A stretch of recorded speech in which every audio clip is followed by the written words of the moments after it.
hamburgers.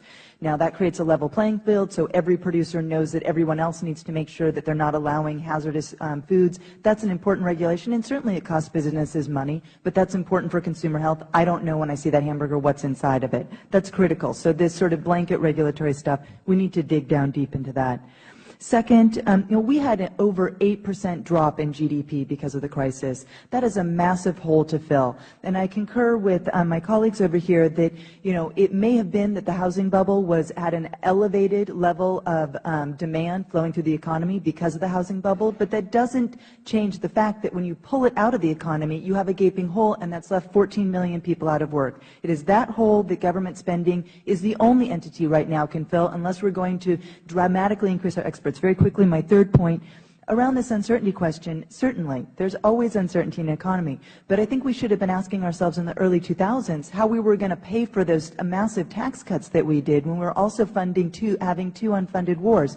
I didn't hear as much discussion around that then, but those are the kinds of questions we should have been asking, and a part of why we're here today. Thank you. Mr. Schiff. Sure. Well, first of all, demand doesn't come from government spending. Inflation comes from government spending. Demand comes from supply. You can't consume something that isn't produced. So we have to make things first. But as far as regulations are concerned, certainly we need to stop piling new regulations on top of the existing regulations. But more importantly, we got to start repealing a lot of the rules and regulations that are already in place. Look, there are millions of Americans that are unemployed. How do we increase the demand for labor? It's simple. You bring down the cost of labor. Regulations substantially increase the cost of employing people, and as a result, fewer people are employed. I mean, there are simple things you can do, from getting rid of the minimum wage law, which you can do this afternoon, which would create millions of jobs, and more importantly, help people get trained for much higher paying jobs in the future. Right now, they're never going to get jobs. But the regulations that increase labor costs and that subject employers to all sorts of lawsuits if they don't create jobs in precisely the manner that some bureaucrat thinks they should be created. You have to level the playing field between employers and employees. You can't lose your rights because you hire somebody. You can't give workers some kind of special privilege and then call it a workers' rights. Workers don't have special rights because they get a job. Everybody has individual rights, and you shouldn't lose them because you hire somebody. Thank you, Mr. Lindsay. Say, wait a minute, let's get this right. China's about to build 100 airports, and we're spending less than 0.5% on our infrastructure.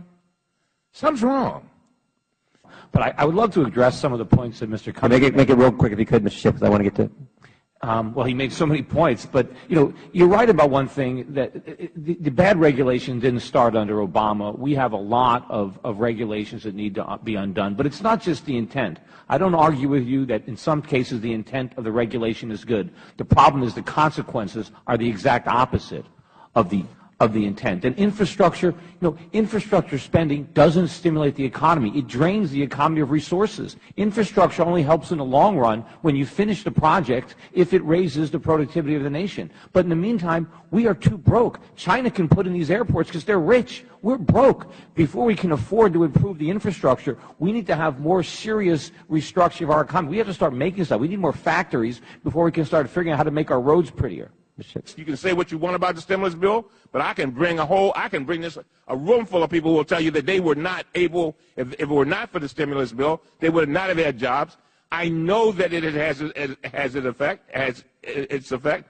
I think that any stimulus type of action needs to be very carefully planned.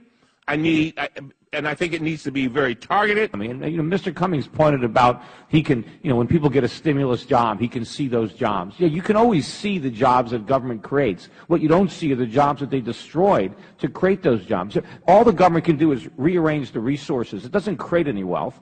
But the problem is the jobs or the wealth that gets destroyed is more productive than whatever the government replaces it with. And so, on balance, the country is poor as a result of that. And it doesn't, the fact that if we send out a stimulus check, it's not going to stimulate the economy. If an American goes and buys some more products that were made in China, how does that help our economy? It runs up the trade deficit, and now we had to go deeper into debt to spend that stimulus check. All of that is counterproductive. And we're going to continue to repeat these mistakes. We're going to keep on throwing gasoline on this fire until we incinerate the entire country. spending. That was the deal. I would argue Standard & Poor's downgraded us because of the lack of the deal, the agreement addressing how serious this situation is. And to insinuate that, oh, it was because Congress had a vigorous debate, I thought that's what we're supposed to do in Congress, right? Congress is certainly supposed to have a vigorous debate. Exactly. Part of the puzzle, though, was that this Congress refused to put raising taxes, especially on the wealthy, as a part of that package. And that would have been an important way to get to the goal that S&P wanted. I mean, you sort of... an important way to tax the people who create jobs, too. And that caused the crisis. Yeah.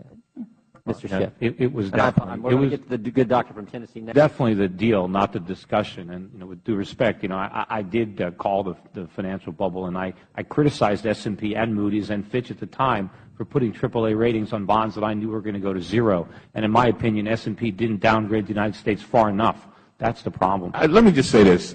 I've read this 50 million times.